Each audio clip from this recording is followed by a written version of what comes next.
बिस्मिल्लाहिर्रहमानिर्रहीम। अस्सलाम वालेकुम डियर स्टूडेंट्स। आज हम हेमाटोलॉजिकल डिसऑर्डर्स के कुछ शॉर्ट सी वीडियो बनाए जा रहे हैं जो कि हमारे साथ क्या है कि हर एक डिजीज़ जितने भी हेमाटोलॉजिकल डिसऑर्डर्स में जितनी भी डिसऑर्डर्स है तो हर एक का अपना अपना डिफिनीशन यहाँ पे दिया गया है। यहाँ से आप लोगों के कुछ MCQs क्लियर हो सकते हैं।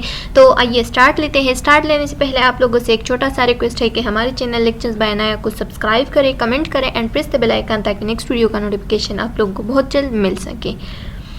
Sickle cell anaemia. Sickle cell anaemia जो है ना, ये हमारे साथ एक ग्रुप ऑफ एनीमिया है, ठीक है। यानी एनीमिया से ताल्लुक़ रखने वाले एक ग्रुप है जिसको हम क्या कहते हैं कि ये एक ऐसी डिसऑर्डर होती है एनीमिया की जिसमें शेप ऑफ द सेल जो है ना वो चेंज हो जाती है। यानी रेड ब्लड सेल की जो शेप है वो चेंज हो जाती है।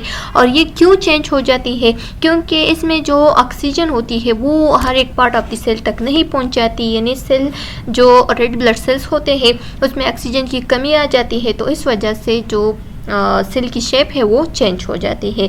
Red blood cells are usually round and flexible. Red blood cell जो है ना ये हमारे साथ राउंड होते हैं एंड फ्लेक्सिबल होते हैं। दैट्स वाई ये जो है ना बहुत इजीली जो वेसल्स होते हैं उससे पास हो जाते हैं। लेकिन अगर सिकल सेल एनीमिया हो गया तो रेड ब्लड सेल की जो शेप है वो सिकल सी बन जाती है, यानी क्रेसेंट मून शेप बन जाती है। आप लोग देख सकते हैं इंटरनेट पे कि क्रेसेंट मून शेप कैसी होती है।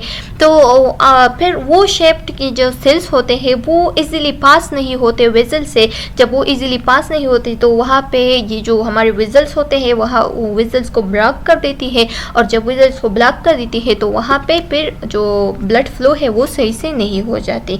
तो इस टाइम इस डिजीज़ को हम कहते हैं sickle cell anaemia. Immunohaemolytic anaemia. Immunohaemolytic anaemia का क्या मतलब है कि ये भी एक एनीमिया का ग्रुप है, यानी एनीमिया से ताल्लुक़ रखने वाला एक टाइप ऑफ डिसऑर्डर है।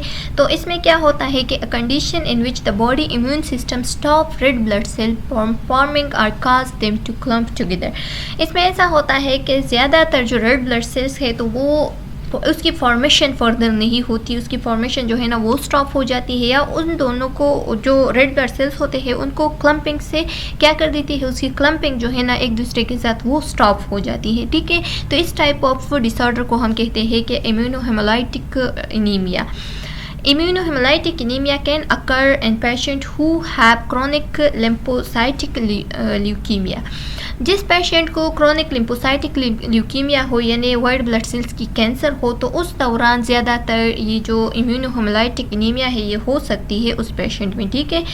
तो ये हम MCQs पॉइंट ऑफ व्यू से आ सकते हैं कि कौन से ऐसा पेशेंट होता है जिसको मतलब एक डिसऑर्डर के साथ साथ इम्यूनोहेमोलाइटिक डिसऑर्डर भी हो सकता है, तो वो हमारे साथ क्रोनिक लिम्फोसाइटिक एनीमिया हो गया, ल्यूकीमिया हो गया।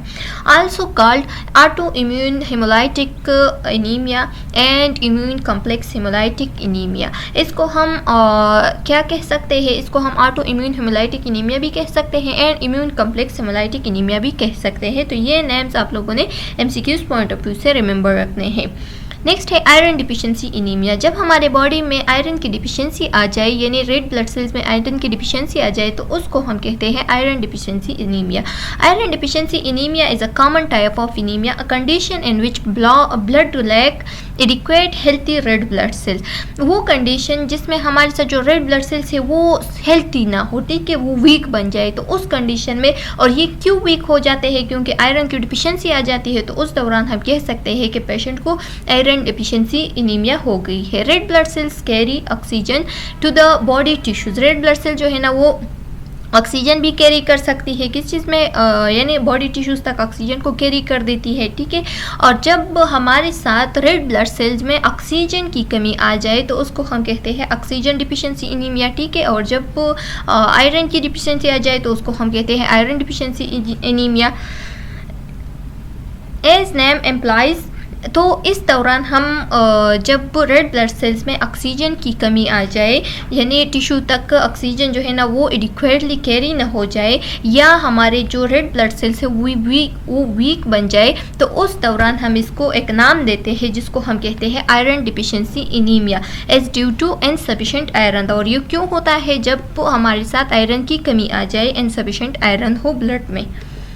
Vitamin B12 deficiency anaemia. अब विटामिन B12 डिफिशिएंसी एनीमिया किस चीज़ को कहते हैं? तो vitamin B12 deficiency anaemia is a condition in which body doesn't have enough healthy red blood cells due to lack of deficiency of vitamin B12। जब हमारे body के रेड ब्लड सेल्स में विटामिन B12 की कमी आ जाए तो उस दौरान जो रेड ब्लड सेल्स होते हैं वो बहुत वीक बन जाते हैं और उस रेड ब्लड सेल्स को फिर हम कहते हैं कि पेशेंट को विटामिन B12 एनीमिया हो गई है, डिफिशिएंसी एनीमिया हो गई है।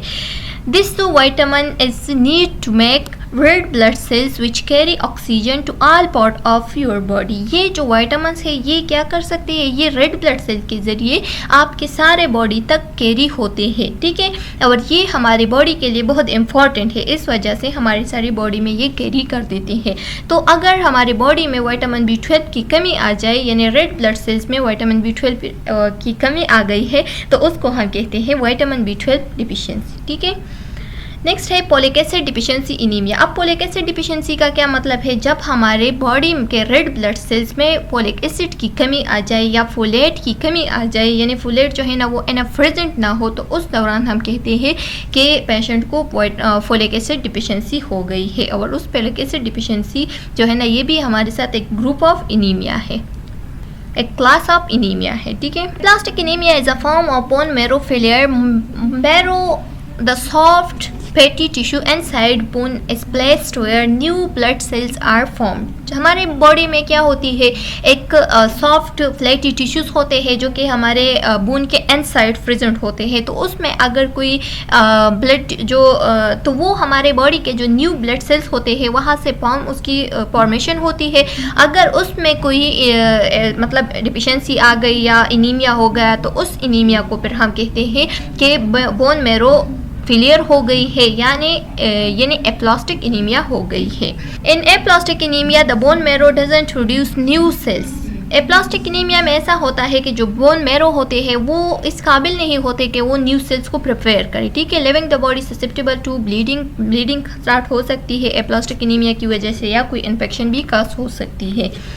फोलिसाइथीमिया। फोलिसाइथीमिया का क्या मतलब है? फोली का मतलब है मैनी, साइट का मतलब है सेल, एंड हीमिया का मतलब है ब्लड, ठीक है। तो इसका मतलब ये हो गया कि polycythaemia is a blood condition in which the bone marrow make excess of blood cell. जब हमारे बोन मैरो जो है ना वो अलॉट ऑफ ब्लड सेल्स बनाए, यानी एबनॉर्मली ब्लड सेल की डिवीजन कर दे, ब्लड सेल बनाए, एक कैंसरियस फॉर्म होता है, ठीक है। तो उस दौरान हम कहते हैं polycythaemia. Primary red blood cell but also platelets and white blood cell. ये हमारे साथ रेड ब्लड सेल्स भी ज़्यादा बना देती है, वाइट ब्लड सेल भी, और आल्सो प्लेटलेट्स भी इसके साथ साथ बहुत ज़्यादा बढ़ जाते हैं। तो उस कंडीशन को हम कहते हैं पोलिसाइथीमिया, यानी red blood cell, white blood cell and platelets जब हमारी बॉडी में नॉर्मली प्रोड्यूस हो जाए बोन मैरो से, तो उसको हम कहते हैं पोलिसाइथीमिया। ल्यूकीमिया जो है ना ये हमारे साथ वाइट ब्लड सेल की कैंसर को हम कह सकते हैं, ठीक है। Is a group of malignant disorder. ये हमारे साथ एक मेलिग्नेंट यानी कैंसरियस डिसऑर्डर है, affecting the blood and blood forming tissue of the bone marrow, lime system and spleen. ये हमारे साथ इफेक्ट कर देती है ब्लड को, ब्लड फॉर्मिंग टिश्यूज़ को, ठीक है। और दूसरा है कि बोन मैरो में जितनी भी लाइम सिस्टम है या स्प्लीन वगैरह है तो वो सारे को ये इफेक्ट कर देती है। अब है हॉजकिंस लिम्फोमा। है हॉजकिंस लिम्फोमा जो है ना ये भी हमारे साथ एक कैंसरियस फॉर्म होता है। हमारे इम्यून सिस्टम में एक टाइप ऑफ सेल्स आ जाए जिसको हम रेड स्पेंगुलर सेल्स कहते हैं, तो उस कंडीशन की वजह से फिर क्या हो सकती है, मेलिग्नेंट कंडीशन बन सकता है, यानी कैंसरियस फॉर्म में ये कन्वर्ट हो सकती है। तो उसको हम कहते हैं, उस कंडीशन को हम कहते हैं हॉजकिंस डिजीज़। और नॉन हॉजकिंस डिजीज़ उसको कहते हैं जब लिम्फोमा की डिजीज़ हो लेकिन रेड स्टेनबर्ग डिजीज सेल्स है तो उसकी एब्सेंस यानी वो प्रेजेंट ना हो और फिर भी लिम्फोमा हो, तो उस टाइप ऑफ लिम्फोमा को हम कहते हैं नॉन हॉजकिंस लिम्फोमा। थ्रोम्बोसाइटोपेनिक परपोरा। थ्रोम्बोसाइटोपेनिया जो है ना ये हमारे साथ एक मेडिकल टर्म है। जब हमारे साथ प्लेटलेट्स की लेवल कम हो जाए तो उसको हम कहते हैं थ्रोम्बोसाइटोपेनिया। और परपोरा जो है ना ये हम रेफर कर देते हैं ब्राउसिस को, यानी इंटरनल द स्किन जब ब्लीडिंग स्टार्ट हो जाए तो उसको हम ब्राउसिस कहते हैं। तो अगर प्लेटलेट्स की कमी की वजह से internal the skin bleeding start हो जाए तो उस कंडीशन को हम कहते हैं थ्रोम्बोसाइटोपेनिक परपोरा। चलो स्टूडेंट्स, यहाँ तक हमारा ये लेक्चर कंप्लीट हो गया है। उम्मीद है कि आप लोगों को ये पसंद आ गया होगा। सब्सक्राइब करें, कमेंट करें and press the bell icon ताकि नेक्स्ट वीडियो का नोटिफिकेशन बहुत जल्द आप लोगों को मिल सके। नेक्स्ट वीडियो में मिलते हैं, तब तक के लिए अल्लाह।